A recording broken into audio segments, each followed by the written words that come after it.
اللهم اهدنا فيمن هديت، وعافنا فيمن عافيت، وتولنا فيمن توليت، وبارك لنا فيما أعطيت، وقنا شر ما قضيت، إنك تقضي ولا يقضى عليك। ওয়ালাইকুম আসসালাম ওয়া রাহমাতুল্লাহি ওয়া বারাকাতুহু। সম্মানিত দিনী ভাই, ওমান প্রবাসী জুয়েল সাহেব, আপনি প্রশ্ন করেছেন যে আমাদের দেশে একটা নিয়ম আছে, অনেক সময় দেশে থেকেও বিদেশ থেকেও ঘটনা হয়। সেটা হচ্ছে যে মেয়ে দেখার পরে মেয়ে পছন্দ করে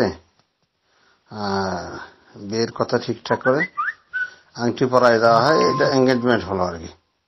এভাবে এঙ্গেজমেন্ট করা মানে বুক করা হলো আর কি, বুকিং দিয়ে রেখে চলে যায়। তারপরে 2-4 মাস পরে, 2-6 মাস পরে একটা অনুষ্ঠানের মাধ্যমে তখন বিবাহ সাথে পড়ে কাজের দিকে সৃষ্টি করে সবকিছু তখন কমপ্লিট করা হয়।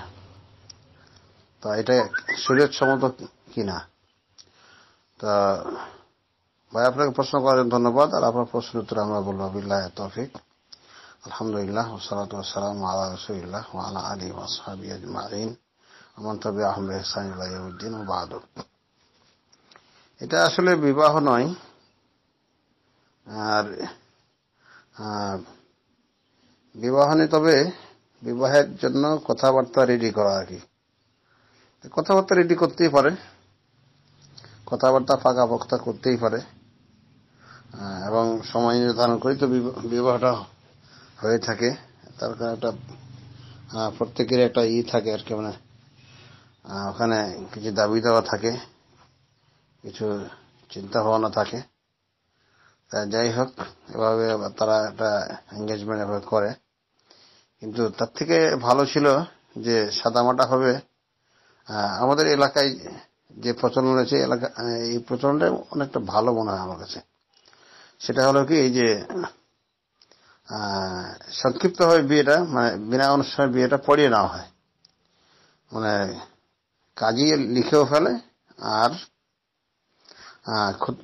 খুতবার মাধ্যমে বিবাহটা পড়িয়েও দেওয়া হয়। তবে আনুষ্ঠানিকতা বাদ থাকে। এই আনুষ্ঠানিকতা বাদ রেখে ওরা সবকিছু হয়ে যায়। এর মধ্যে ওই জামাই শ্বশুর বাড়ি আছে, আর অনেক সময় মেয়েকেও শ্বশুর বাড়ি নিয়ে যায়, যাওয়া আসাও চলে, সবই হয়, আর হয়েও থেকে সবই, কিন্তু অনুষ্ঠানটাই বাদ থাকে। পরবর্তীতে একটা সময় নির্ধারণ করে তারা একটা অনুষ্ঠানের ব্যবস্থা করে। অনুষ্ঠান যখন হবে তখন মেয়ের বাড়িতে আবার ওই বরপক্ষ আবার ওই যে মাইক্রো টাইক্রো সবকিছু নিয়ে ওভাবে চলে আসবে, লোকজন নিয়ে আসবে, এখানে খাওয়া দাওয়া হবে।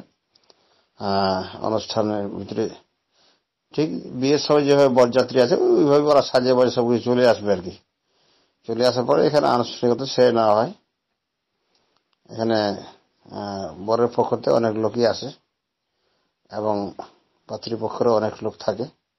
সবকিছু মিলিয়ে ওখানে একটা উভয় পক্ষের আত্মীয় স্বজনদের একটা মোটামুটি একটা সমাহারে একটা খুব বড় ধরনের একটা সুন্দর একটা অনুষ্ঠান হয়।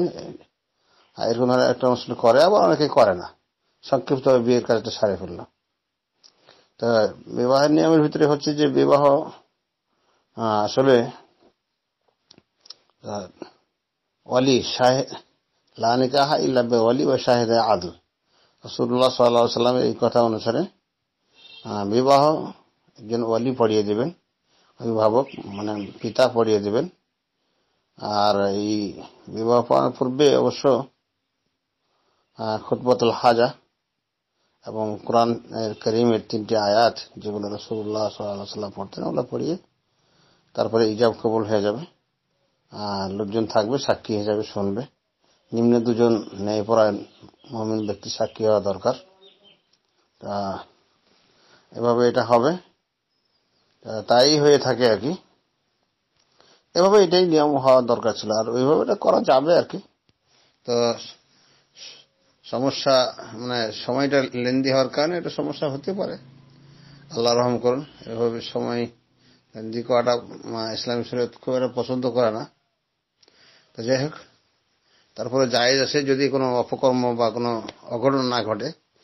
আল্লাহ রহম করুন, আল্লাহ আমাদেরকে তার বান্দা হিসেবে তার বিধান মেনে চলার তৌফিক দান করুন। আমিন। হাদা সাল্লাল্লাহু তাআলা আলা নবিয়িনা মুহাম্মাদিন ওয়া আলা আলিহি ওয়া সাল্লাম। আসসালামু আলাইকুম ওয়া রাহমাতুল্লাহ।